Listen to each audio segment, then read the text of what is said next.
Hello, hello, Liz Wilcox here. It just started pouring rain. Hopefully you can see me. Let me move my mic closer. What is up? Welcome, welcome. If you are catching the replay, make sure you let me know. Say hello. Tell me where you're coming from. Hashtag replay, whatever you feel like talking about. I'm Liz Wilcox, and this is day 2 of our TVC Live special series, 2 weeks of travel tweaks. We've got an episode coming up for you called Shopaholic, Tips for Buying Your First, Second, or 18th RV. It is going to be fun. Remember, this is just a 5 to 10 minute segment that I'm doing every day to help you turn your travel into adventures, just little tweaks, little tips, tricks, tweaks, whatever you want to call it, to help your travels along. So put in the comments, hashtag excited. I am so excited for this. If you're watching, remember, say hello. I love when people say hello to me. So let's get through this real quick since the rain is pouring. You never know what's going to happen with the rain in an RV. So tip number 1, remember we're talking about RV shopping and buying tips. Tip number 1, get it inspected.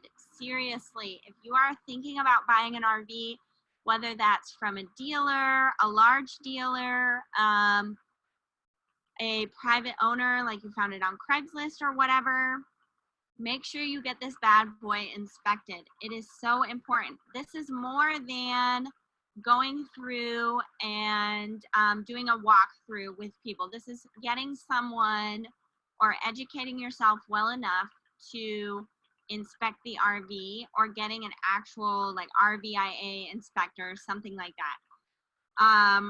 Let me tell you, when we bought this RV we're in right now, we did not get it inspected. There were a few things we probably could have haggled the price even lower had we really thought about it, gone through and gotten someone even more educated than us, because there was a very little soft spot on the floor and we thought, oh, whatever. And now it's a very big soft spot, so it has become a big deal, and we probably could have knocked, a couple $1,000s off the price from getting it inspected. Also, I want to tell you this story real quick. Last full-time Freedom Week, I had Nathan and Marissa of Less Junk, More Journey on, and they were talking about when they Nathan traveled to see the Airstream they're currently in, and he even got it inspected, and just to make sure everything was good to go, even though he had probably already spent hundreds of dollars to just get to see the Airstream in person before buying it, he still got it inspected. It's so important. Hey guys, wow, hey Josiah, hey Martina, you're welcome, baby. Christina is excited. Awesome, thanks guys for tuning in. Hit the share button. Sharing helps more people see it, even if it's not your friends that want to see it. It just helps Facebook know that more people want to see it, so it shows more people that are on the Virtual Campground Facebook page. So please share this right now. That would be freaking awesome. Thank you.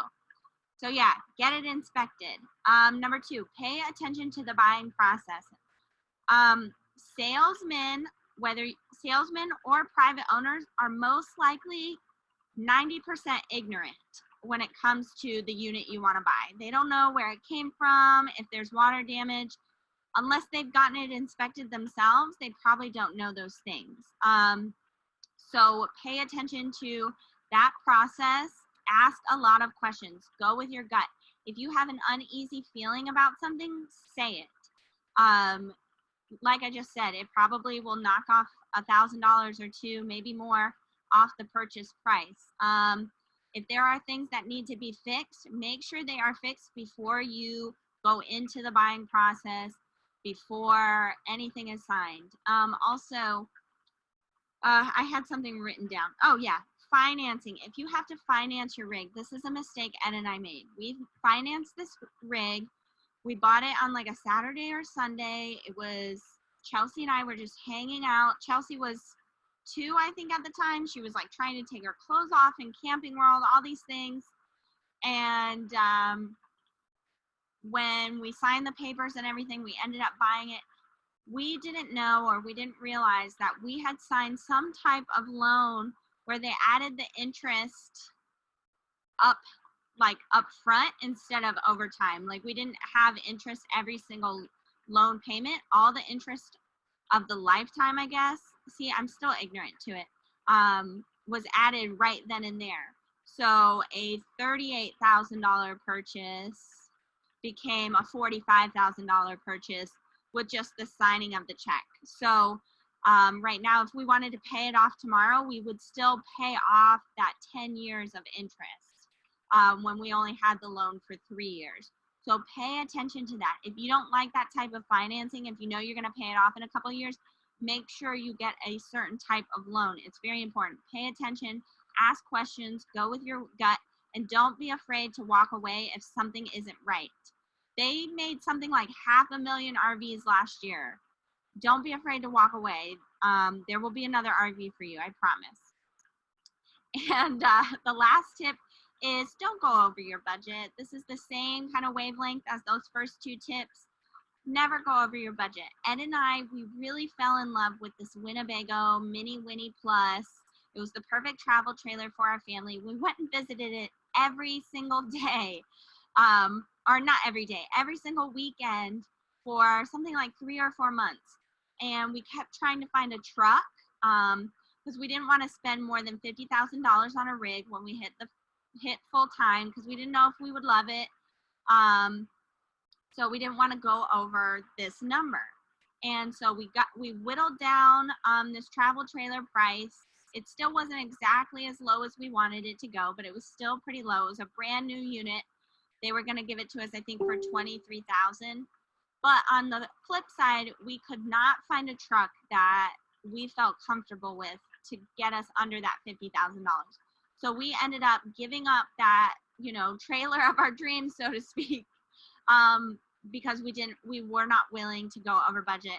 And we got this for $38,000, which was well under budget, something we could afford even if things went wrong, and we were comfortable with. So do not go over budget. Again, there's 500,000 brand new RVs every year being made. You are going to find another rig that fits your needs. You don't have to go under budget or over budget to make it happen for yourself. So thank you guys so much for joining me on day 2 of this special series,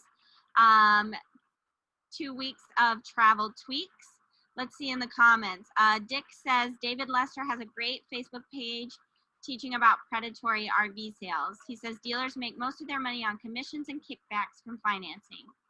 $30 for a dealer's assessment. Yes, I've heard of David Lester, and I do highly recommend him. I've heard so many great things about him. Thank you so much, Dick, for that. That is great. Also, so tomorrow we're going to be doing day 3. Are we there yet? Happy families and camping can mix well. So join us tomorrow at 12:30. Thanks so much, guys. Have a great day.